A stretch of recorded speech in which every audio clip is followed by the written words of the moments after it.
শুনলে সবাই খুশি হবেন। একজন অতিথি আছে যিনি আজকের এই প্রোগ্রামের জন্য অনেক কষ্ট করেছেন এবং এই কপ্টারের ইন্তজাম সহ সকল ইন্তজাম উনি ঢাকা থেকে হুজুরদেরকে নিয়ে আসা। উনি হলেন আদ্দিন ফাউন্ডেশনের চেয়ারম্যান।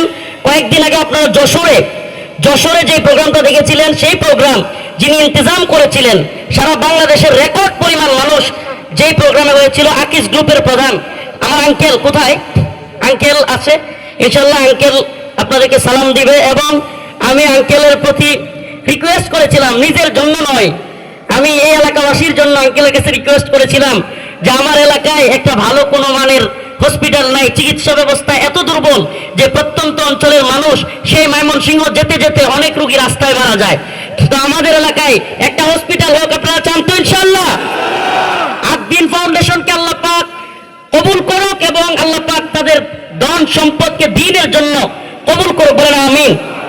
এবং আল্লাহ পাক ওনাদেরকে অবস্থান দিয়েছেন, আজকে কপ্টার এবং হুজুরদেরকে নিয়ে আসা এই ব্যবস্থাপনা করেছেন। এবং আমি ওনাকে পার্সোনালি বলেছি, আঙ্কেল আপনারা আমাদের একটা মেডিকেলের ব্যবস্থা এবং ছোট্ট হোক চিকিৎসার ব্যবস্থা যদি করে দেন, ইনশাআল্লাহ উনি আপনাদের সঙ্গে কথা বলবেন।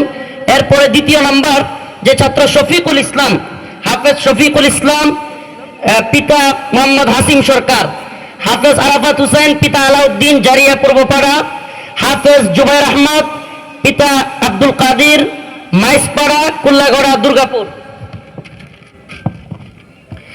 হাফেজ মোহাম্মদ আব্দুল মালিক, পিতা মোহাম্মদ ইজ্জত আলী, কাশীনাথপুর দুধনই, হাফেজ মোহাম্মদ উমর ফারুক, পিতা মোহাম্মদ ইদ্রিস আলী, আমার বাগিনা গোজালিকান্দা জারিয়া,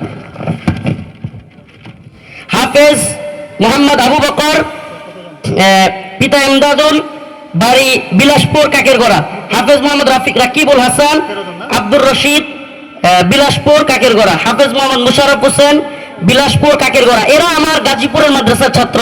গাজীপুরের প্রতিষ্ঠানটা প্রশাসনের চাপে বিগত জালিম সরকারের কারণে বন্ধ হয়ে গিয়েছে, ওই ছেলেগুলোকেও এখানে পাকড়ি দেওয়া হচ্ছে। সর্বমোট আমাদের এখানকার 13 জন আর এই 10 জন, আমাদের এখানকার 3 জন ছাত্র হলো গাজীপুর মাদ্রাসার।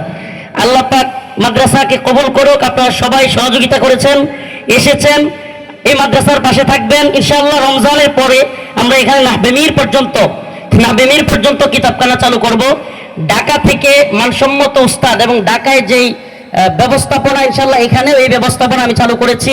আপনারা হয়তো সময়ের স্বল্পতার কারণে আমরা একটা প্রদর্শনী দিতে পারতেছি না, সময়ের স্বল্পতার কারণে। আমাদের ছাত্রদের যে লেখা আলহামদুলিল্লাহ, এটা অনেক প্রাইমারি পাস ছেলে পেলে নুরানি ছাত্রদের সাথে লিখতে পারবে না, সময়ের স্বল্পতায় আমরা পারতেছি না। ইনশাআল্লাহ